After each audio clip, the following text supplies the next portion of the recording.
Purihin po ang Panginoong Hesus, mga kababayan minamahal at mga tao.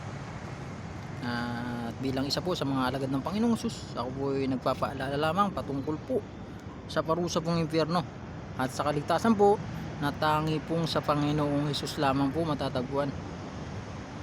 Dahil po sa kasalukuyang panahon, lumalaga na po ang pagsamba sa masamang espiritu. At kay bukod buron, kayo po'y mapapahamak at mapaparusahan sa impyerno. At bukod po ron, nawawala na po kayo sa katinuan.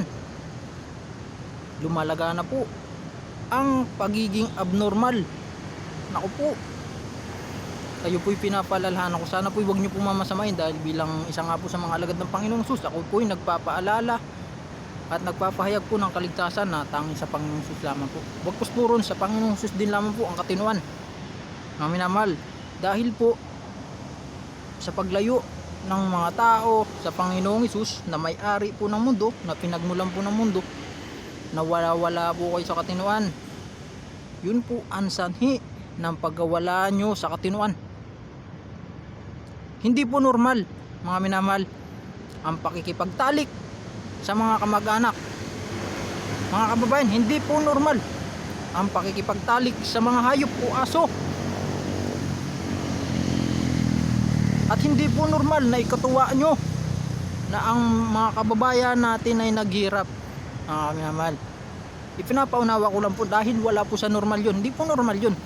Ipinapaunawa ko po sa inyo, baala nyo po yung normal. Hindi po normal yan, mga kababayan.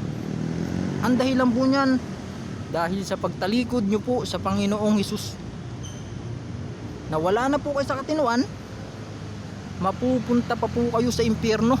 Naku po. Napakahirap po sa impyerno. Huwag niyo po mamasamain ang paalala ko po ito bilang nagmamahal pong kababayan. Ipinapaunawa ko po na napakahirap po sa impyerno at nawawala pa po kayo sa katinuan. Sabi ko po sa inyo, napakahirap po sa impyerno. Ayon nga po sa Marcos 9:44, sa impyerno po ay may uod at mga apoy po na mag-iintay po sa inyo. Naku po, mga kababayan, naku po. Sana po ay pahalagan niyo po ang paalalang ito. Huwag niyo po sana mamasamain. Dahil bilang pagmamahal po, kayo pinapalalaan ko, napakadali po ng paraan upang kayo'y magnormal ang kaisipan at kayo po'y maligtas. Wala pong iba kundi tanging sa Panginoong Hesus lamang po. Purihin po ang Panginoong Hesus, at napakadali po na yung pinapagawa ng Panginoon.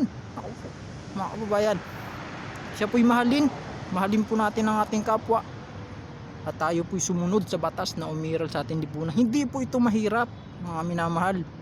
Sinasabi nyo pong mahirap. Naku po, sinasabi ko po sa inyo, madali po, dahil pawang kabutihan po ito. Ikakaayos po natin ito, ikakanormal po ng mga kaisipan nyo. Sana po huwag nyo pong masamain ang munting paalalang ito. Purihin po ang Panginoong Hesus na nagmamahal po sa atin.